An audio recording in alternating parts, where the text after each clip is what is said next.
Hey guys, I am out. It looks like one of the dogs got to one of the guavas that is not quite ripe yet. They were in this bag and they probably came over and knocked it off, realized it wasn't ripe, so they didn't eat it. But I've got a couple that are ripe right now. We're going to be heading out of state for a couple of days, so I thought I would pick it and we're going to take it with us to share it with friends. So this one is just going to snap right off right there at the stem. And then I just need to pull the bag out a little bit because it likes to hang on this little hook. So here's one. It's not completely ripe yet because you want it to get as yellow as possible. But since we won't be here, it's going to get fully ripe. But look at this one. This one's pretty much fully ripe and ready to go. And you can tell by the color if it's this really yellow looking color, or you can smell it. So let's take this one off. I'm going to just pop it from its stem and then remove the bag. Ooh, look at this one. This one might almost be past its ripening stage. And then I think we're going to pop this one as well since I won't be home for the next couple of days. It'll probably be ripened.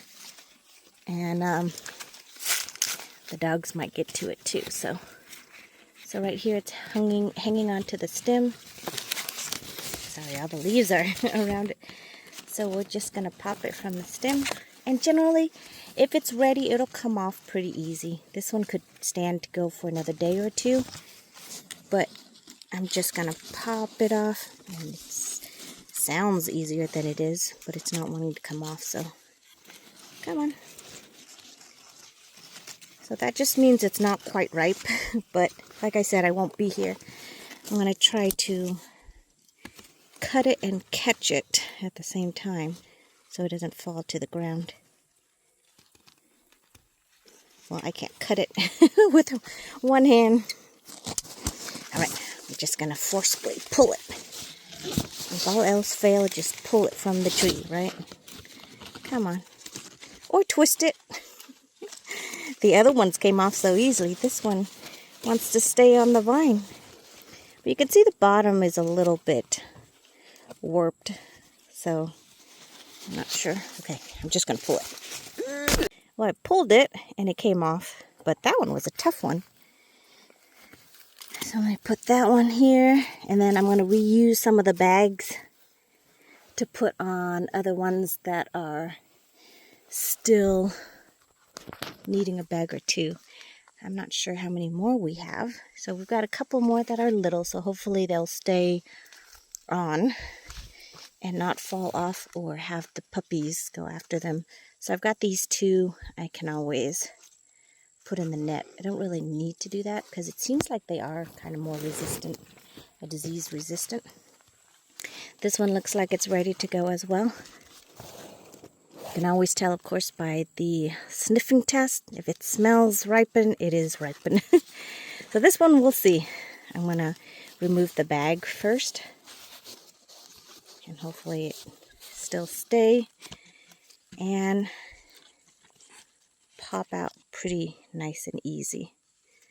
So here is the guava, and it should just like right there, snap right off, just like that. Beautiful.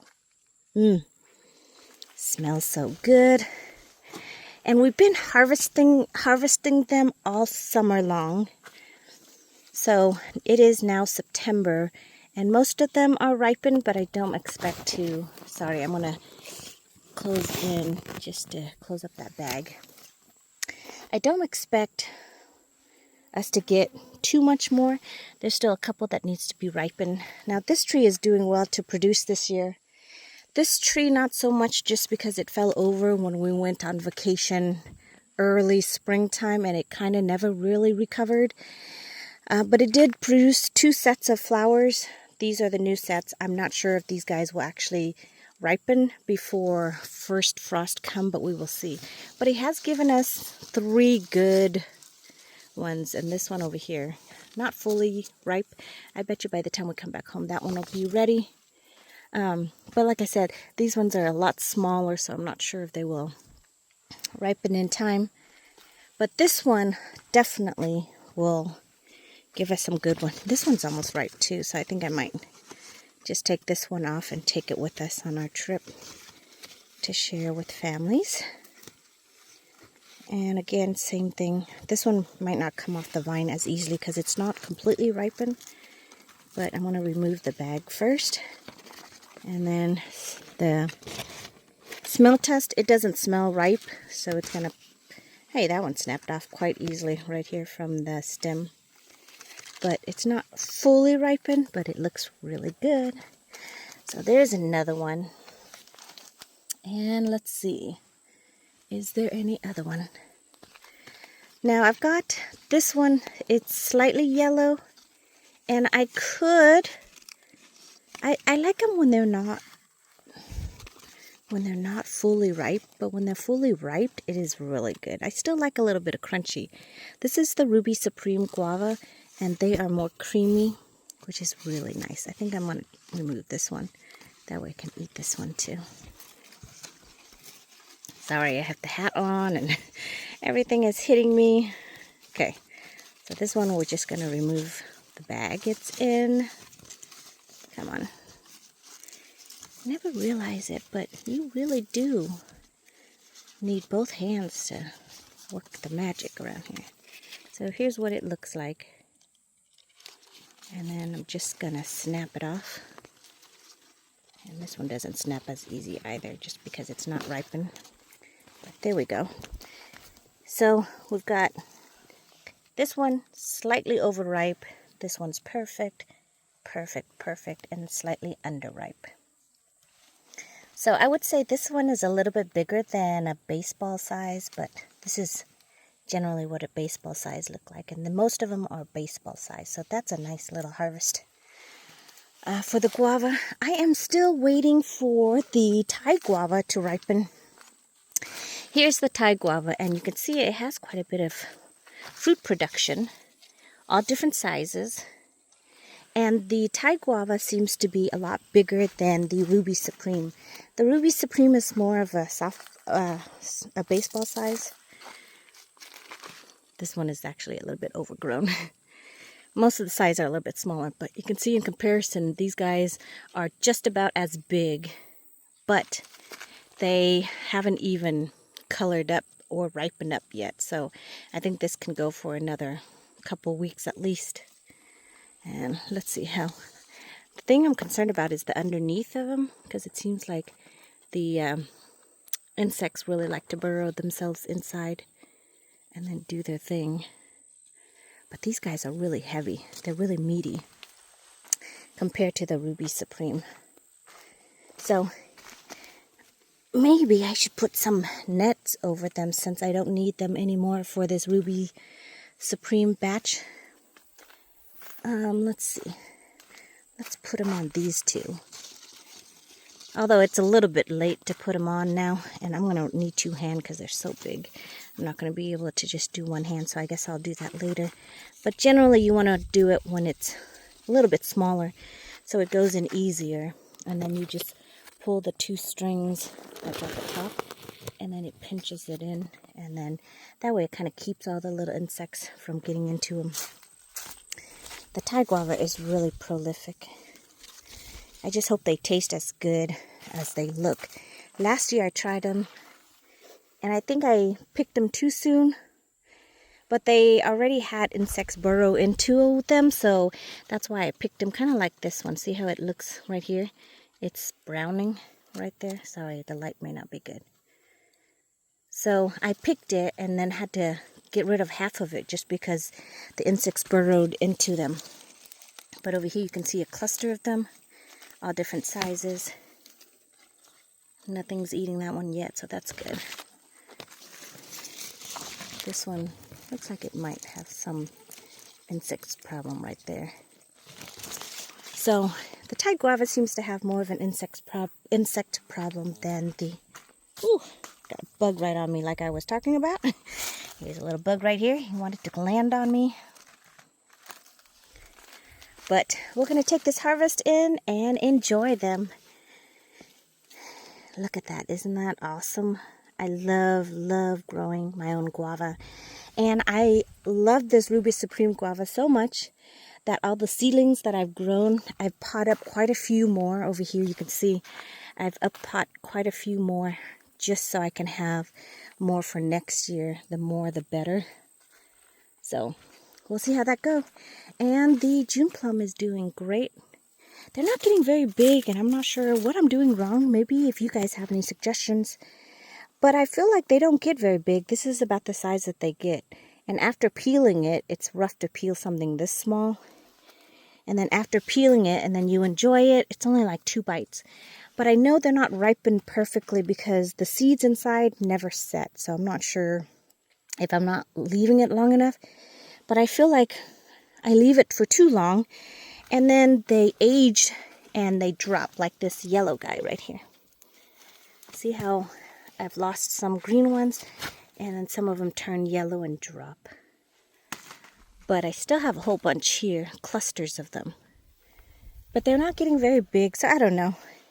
I'm not sure if it's a keeper. This is the second year of growing them. First year I wasn't very wowed about them.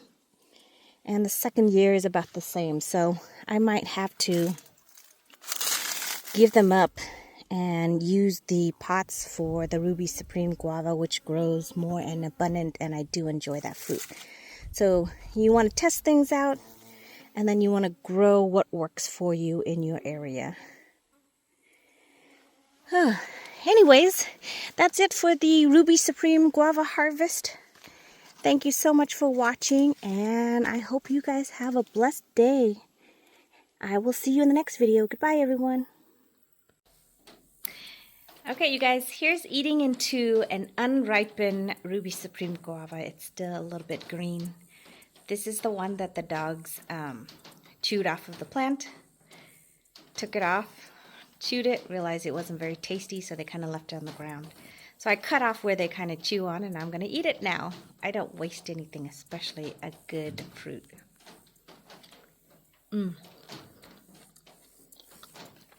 So, excuse me. So when it's unripe, it tastes really chalky.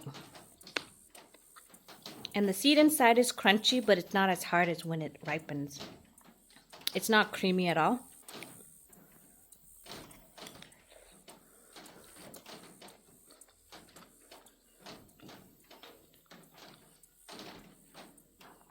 And it has a hint of sweetness, but there's probably on a scale of 1 to 10, I would say it's probably a 2.5 in sweetness. So it's just a hint of sweetness. The tropical guava flavor, you can sense it when you bite into it.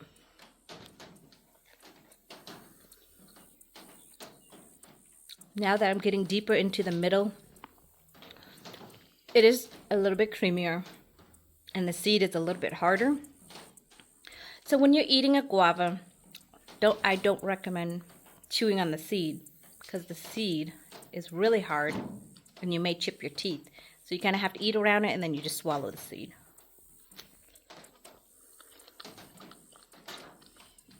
See how the outside is lightly greenish to a little bit yellow, and then it gets a hint of pink, and then of course the inside is much more pink.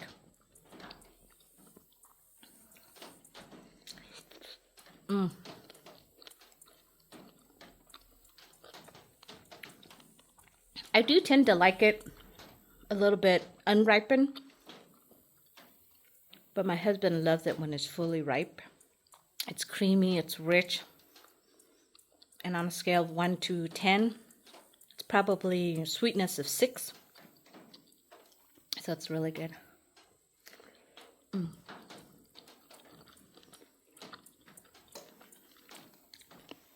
sorry, it's like 90 degrees outside and no breeze, so I'm starting to sweat. But this is still really good. Super healthy for you. One of those superfood that you want to eat raw.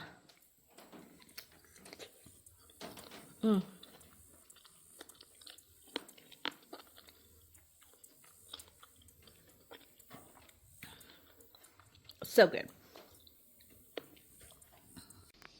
Hey everyone, so the guava I picked, I peeled it just because sometimes the skin tastes a little bit bitter. So I peeled it. I'm going to chop it up, and then I have a bowl of vanilla ice cream. I'm going to just take it and sprinkle it over here in the ice cream bowl. And we're going to have guava ice cream. See what it tastes like. I don't know, it looks pretty regardless of what it tastes like, but I'm pretty sure I'm going to like it because I love ice cream and I like guava, so we'll see. Guava ice cream. All right, first bite, here we go.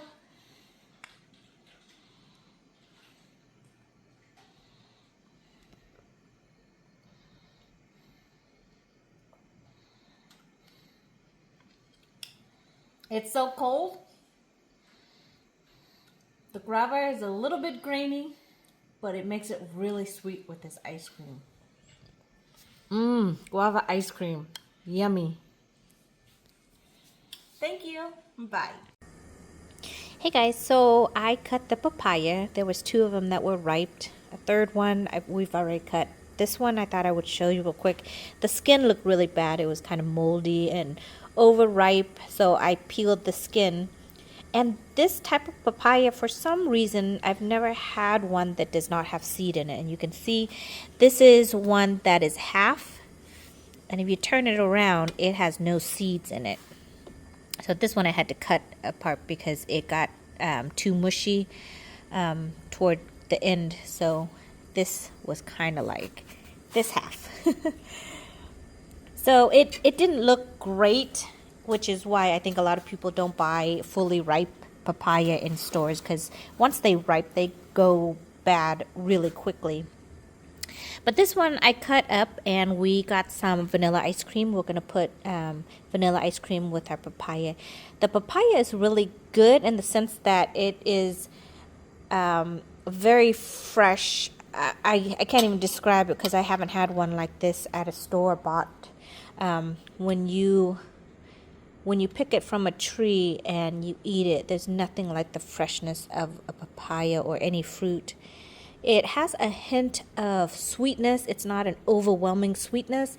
I would say on a scale of sweetness, I would give it probably a 4 out of 10. Well, you can eat it just as a dessert, but it's not overly sweetened that it would curve that sweet tooth. So that's why we're going to add ice cream to it. Now, ice cream on a scale of 1 to 10, I would say an ice cream is probably an 8 to a 9, whereas condensed milk, if you just eat condensed milk from a can, now that is a 10 out of 10. I mean, it is about as creamy and as rich and as overpoweringly sweet as possible. So that's kind of how I'm gauging the sweetness, and 1 being no sweet. So this probably, what did I say? I think it was a 4. So there is a little bit of sweetness, but not as sweet as I expected. And if you really want something sweet, I would recommend, of course, eating it with either some kind of like whipped cream or something that gives it a little bit of extra sweetness, some kind of cream that would give it a little bit of extra. But it tastes really good just like this, especially if you have issue with consuming sugars. This will be best to just consume it this way. But the color is an orange, I want to say like a Kubota tractor. But the orange color, kind of like Home Depot orange. It's really just a pretty orange color, and I'm not sure if the light is even picking it up correctly.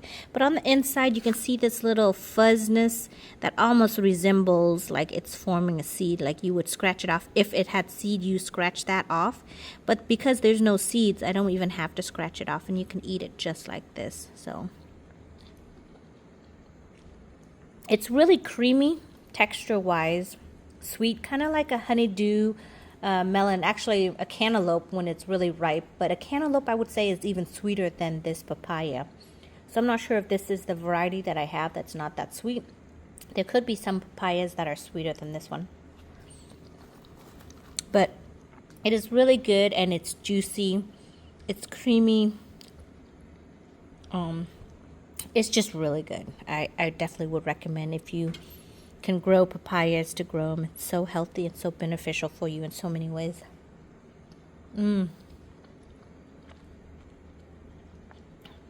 So good. All right, so I'm going to dish this up, put it with ice cream, and then we'll take a bite. Okay, everybody, I dish it up, cut up the papaya. Here's some vanilla ice cream. This is Bluebell's vanilla ice cream, so we're going to try a bite.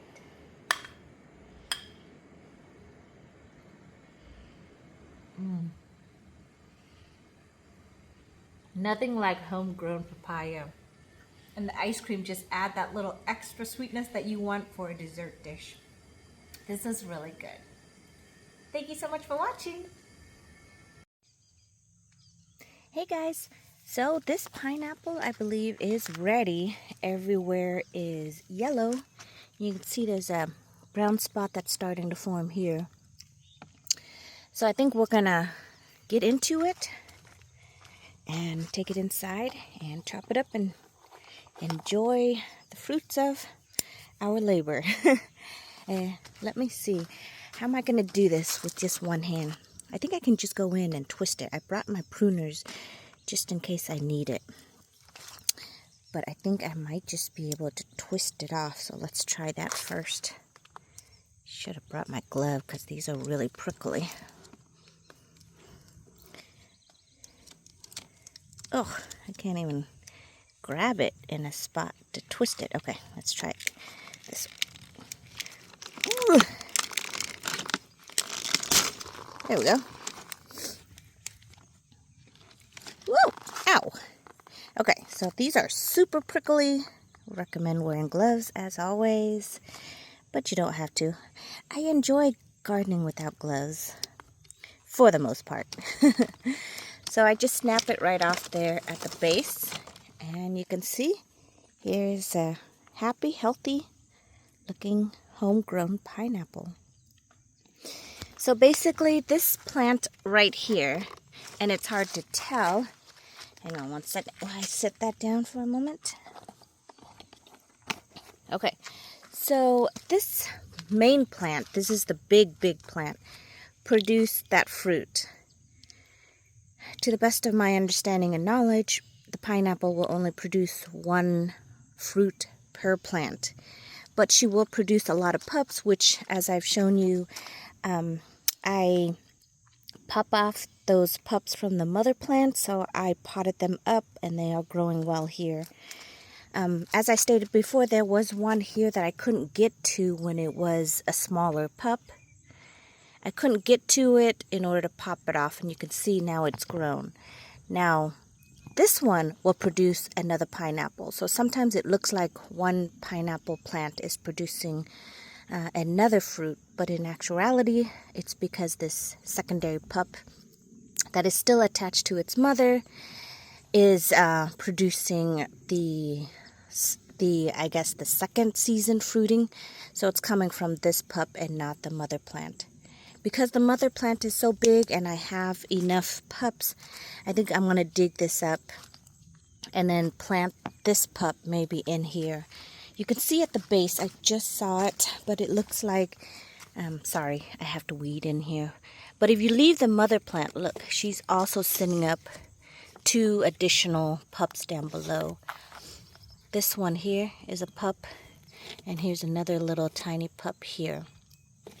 So you can keep the mother plant and keep getting pups, and then that way you can grow more pineapple.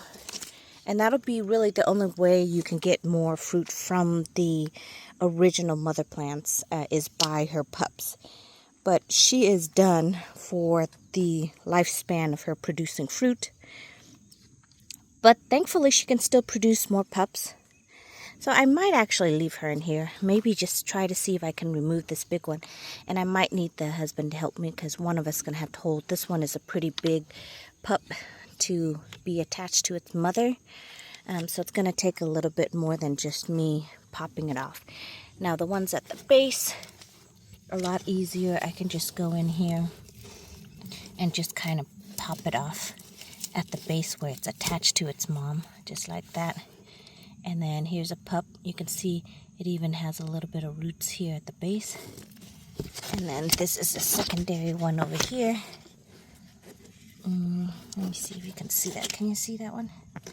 And you can just do the same thing, basically go in at the base and just kind of wiggle it and tug it out.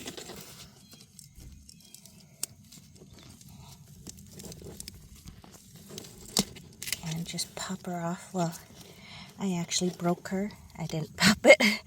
Didn't get enough of the base.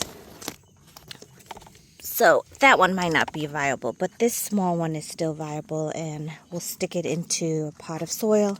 But this one is not, since I popped it and broke it off at the base right there. So try not to do that. I just couldn't get a good hold on it because it was so closely attached to the base of the mother plant. So I'm going to put this here for now and then get a pot ready and then put it in the soil and let it root. So there's another tiny little pineapple plant that will get big and large and produce us a beautiful pineapple. So let's get this pineapple and take her inside and we will chop her up. Alright you guys, we are going to cut this pineapple. So I'm going to take off the head so that way I can save it and grow another pineapple.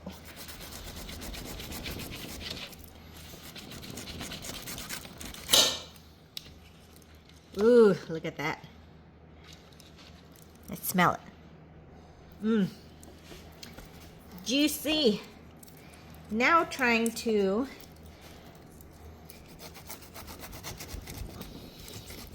cut it so I can sit it flat to cut easier.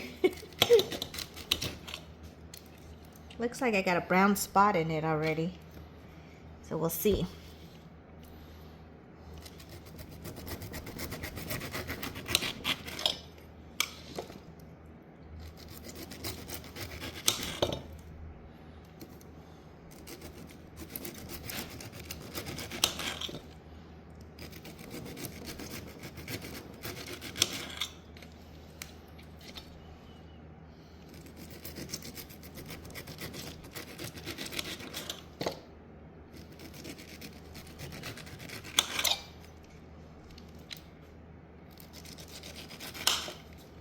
There's a brown spot.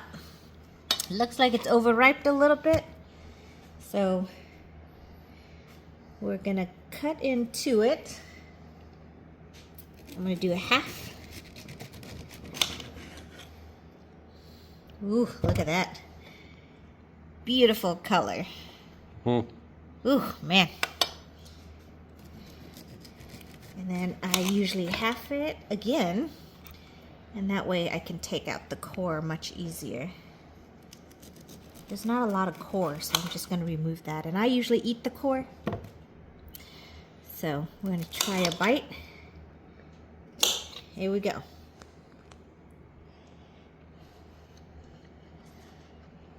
Oh my goodness, it is so sweet. Like, on a scale of 1 to 10, I say a 7, with 10 being a condensed cream or condensed milk coming from a can. So, ooh, so good. You definitely don't need anything else just to eat this just like this. Nothing like homegrown pineapple. Thank you for watching, you guys. Bye.